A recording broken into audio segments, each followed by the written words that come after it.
Okay. Pagi tadi pergi beli dekat White Horse ceramic tiles.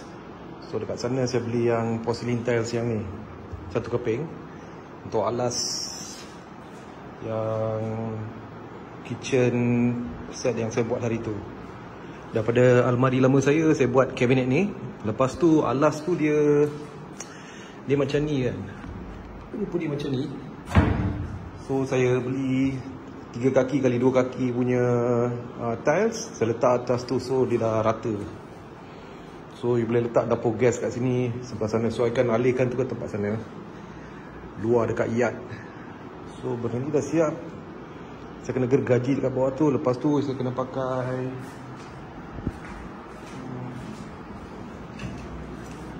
silikon.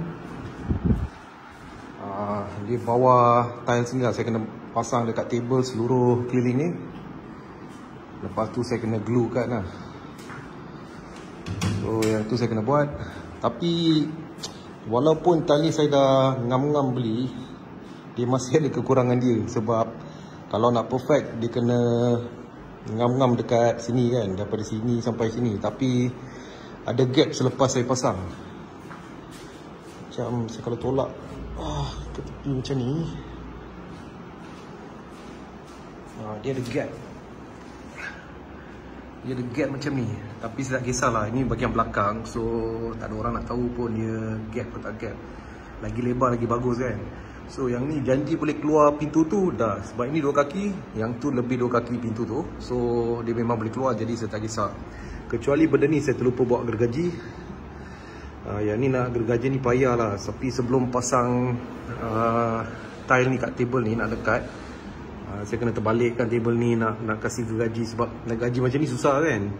Jadi saya tak boleh pasang benda dulu. Jadi kena tangguh hari ni. Saya kena fikir, saya kena beli gergaji yang senang nak buat kerja. Okey, keadaan sekitar ni masih berterabur, belum lagi siap. Tapi tadi saya dah buat table ni. Okey, lepas tu yang dekat bilik ni pun tadi kecoh sikit. Sebab saya ada 3 keping pintu. Lepas tu yang 2 biji ni dia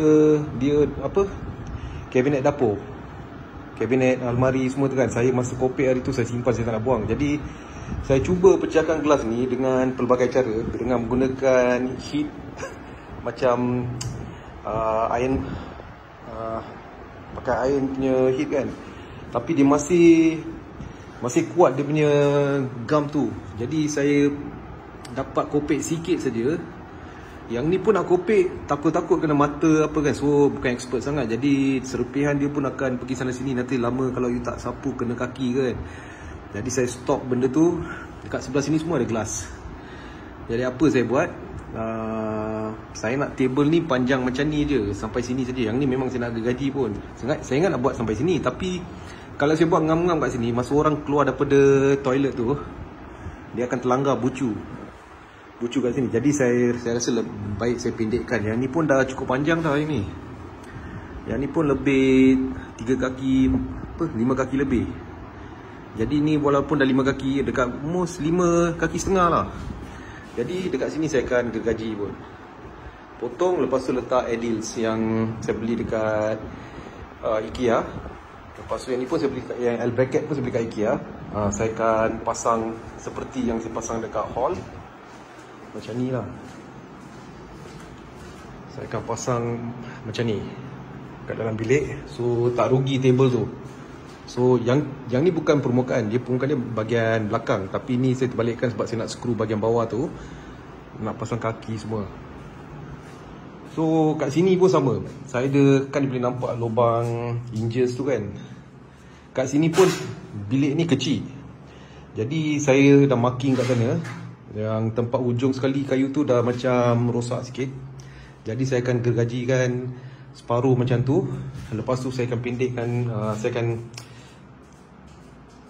janji tak panjang sangat lah. Jadi saya akan tolak ke tepi. Saya akan pun buat sama seperti saya buat dekat hall. So ada satu table, study table, dressing table, you nak kata apa boleh kat sini satu. Kat master bedroom pun ada satu. Lepas tu dekat hall ada TV, rack TV lah boleh katakan. Tak boleh lebar. Jadi kadang-kadang kalau nak duduk guna untuk buat kerja pun boleh, dia kukuh. Ataupun letak TV, ataupun letak vasu bunga, apa-apa yang nak buat boleh. Jadi bawah tu kosong. Jadi bila projek semua dah siap ni, mungkin bawah tu saya akan isikan benda lain lah. Sekarang tak penting sangat. So buat masa sekarang, itu saja saya rasa saya boleh buat. Tiles ni pun dah saya naikkan. Okey. Hari tu ada orang beri cadangan lah. Sebab dalam ni dia macam ruang dia kosong sangat kan. Jadi ada setengah orang suggest kenapa tak letak rack macam tengah-tengah ke untuk letak barang kan. Sebab benda ni tak boleh letak dapur gas. Dapur gas saya biasa nak letak tepi sana kan. So benda ni kalau nak pakai pun saya rasa nasib baik saya nak buang rack yang tengah-tengah punya tu. Tak tahu dia muat ke tidak. Hari ni saya beli. Beli pula. Hari ni saya nasib baik tak beli benda ni. Jadi saya rasa dalam ni mungkin dia muat kot. Tengok. Dia ngam. Jadi saya kena cari tempat nak skru tinggi mana. Sebelah sana pun saya kena cari drill dengan skru. Lepas tu bagi dia duduk atas. Sama juga dekat sini saya letak satu rack.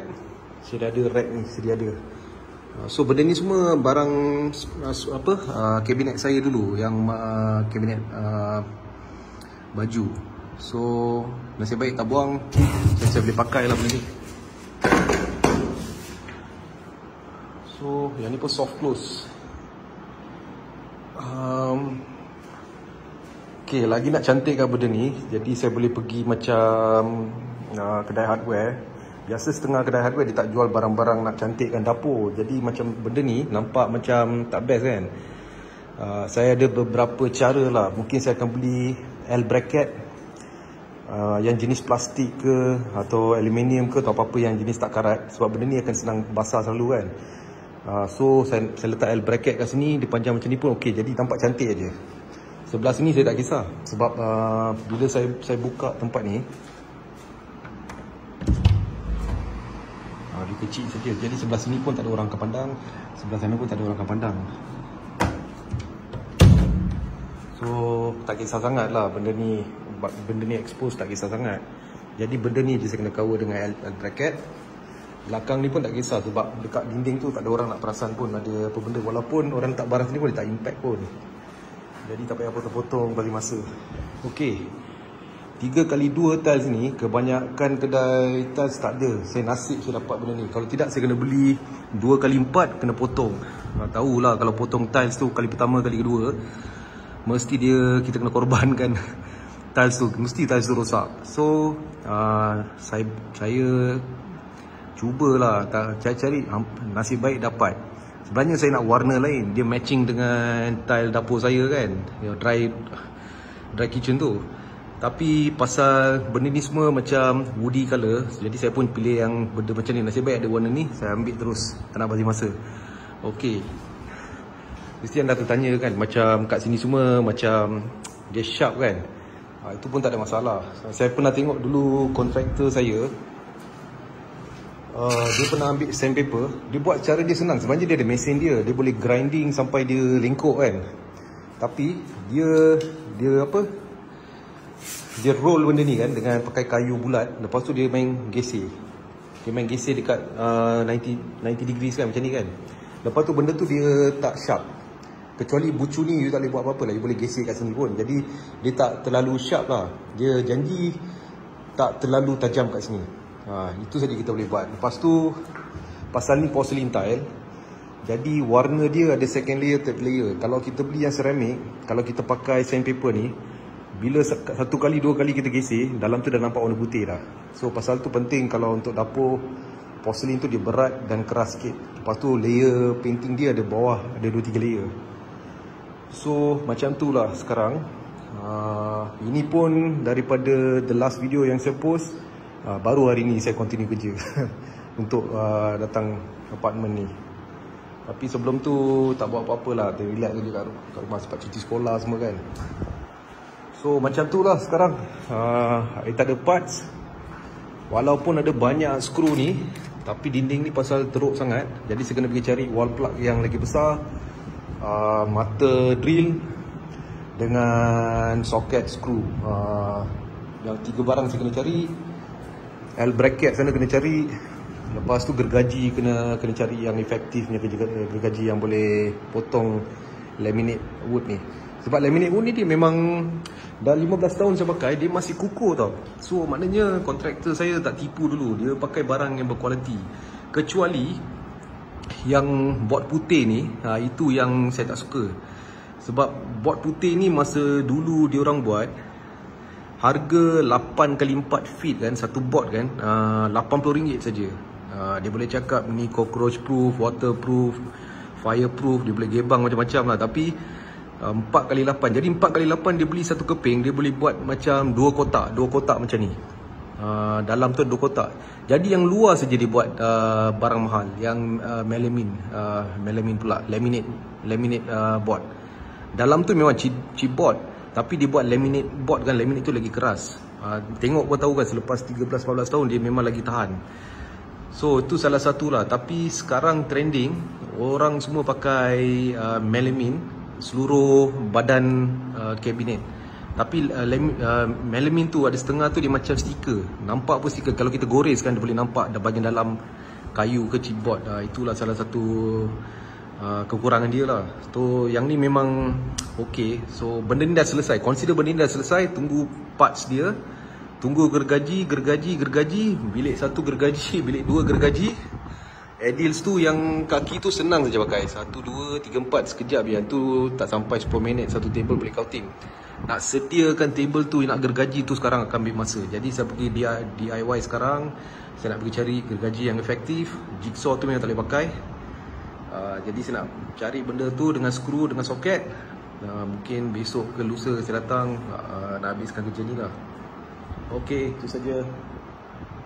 Bye.